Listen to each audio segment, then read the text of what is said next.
Hello दोस्तों, स्वागत है आपका हमारे चैनल इंडियन अफेयर्स पर। दोस्तों, रिसेंटली इंडिया और रशिया के बीच ऑयल ट्रेडिंग काफी चर्चा में रही, क्योंकि फरवरी में रशिया और यूक्रेन के बीच वॉर के स्टार्ट होने के बाद से ही यूएस और कई यूरोपियन कंट्रीज ने न सिर्फ इंडिया पर रशिया से ऑयल इंपोर्ट करने के लिए प्रेशर क्रिएट कर रही थी, बल्कि इस पूरे मामले में रशिया के खिलाफ क्लियर स्टैंड लेने के लिए क्रिटिसाइज भी कर रही थी।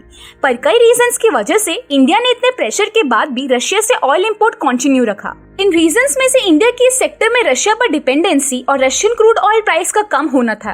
पर अब लगता है कि इंडिया के लिए रशियन ऑयल को इंपोर्ट करते रहना मुश्किल होने वाला है, क्योंकि रिसेंटली 23 सितंबर को रूस के इंडिया के लिए डेनिस एलिपोव ने एक स्टेटमेंट में कहा कि अगर प्रपोज J7 कैप इंपोज हो जाता है तो रशिया ग्लोबल मार्केट को ऑयल सप्लाई करना बंद कर देगा और उन कंट्रीज को भी जो इन तरह के मैकेनिज्म को इम्प्लीमेंट करेगी, जिसकी वजह से पूरे वर्ल्ड में न सिर्फ सप्लाई शॉर्टेज देखने को मिलेगी, बल्कि ऑयल के प्राइसेस में बहुत तेजी से और ज्यादा बढ़ जाएंगे। उन्होंने अपने स्टेटमेंट में कहा कि मॉस्को उम्मीद करती है कि नई दिल्ली ऐसे किसी भी स्टेप को फॉलो नहीं करेगा जिसे कि यूएस लीड कर रहा है। एलिपोव ने अपने स्टेटमेंट में कहा कि अगर ऐसा कोई G7 कैप जैसा स्टेप इंप्लीमेंट होता भी है तो मुझे पूरा विश्वास है कि इंडिया अपने इंटरेस्ट का ध्यान पहले रखेगा। अगर देखा जाए तो अब तक इस आइडिया को लेकर इंडिया की अप्रोच काफी केयरफुल रही है और वैसे भी इस तरह के स्टेप से इंडिया को फायदा नहीं होगा।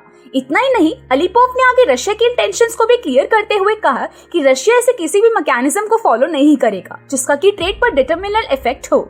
आगे उन्होंने अपने स्टेटमेंट में कहा कि अगर हम कंसिडर करें तो ऑयल के जो प्राइसेस हैं वो हमारे लिए बेनिफिशियल और फेयर नहीं है और अनएक्सेप्टेबल है। ऐसे में हम सिंपली ग्लोबल मार्केट को ऑयल सप्लाई करना बंद कर देंगे और उन कंट्रीज को भी जो यूएस के प्राइस कैप इनिशिएटिव में उसे ज्वाइन करेगी। एलिपोव ने अपने स्टेटमेंट में कहा कि अगर हमें ऐसा करना है तो मुझे पूरा विश्वास है कि ग्लोबल मार्केट में ऑयल सप्लाई की शॉर्टेज होगी और वर्ल्ड में ऑयल के प्राइसेस भी काफी बढ़ जाएंगे। वहीं इस पूरे मैटर पर इंडिया के स्टैंड की बात करें तो इंडिया का स्टैंड बहुत क्लियर है कि उसे जहां भी लो प्राइसेस पर क्रूड ऑयल मिलेगा वो इंपोर्ट करेगा, क्योंकि वो उसके लिए बेनिफिशियल और जरूरी है। दोस्तों, आपको इंडिया का ये स्टैंड सही लगता है या गलत? अपनी राय हमें कमेंट सेक्शन में जरूर बताइएगा।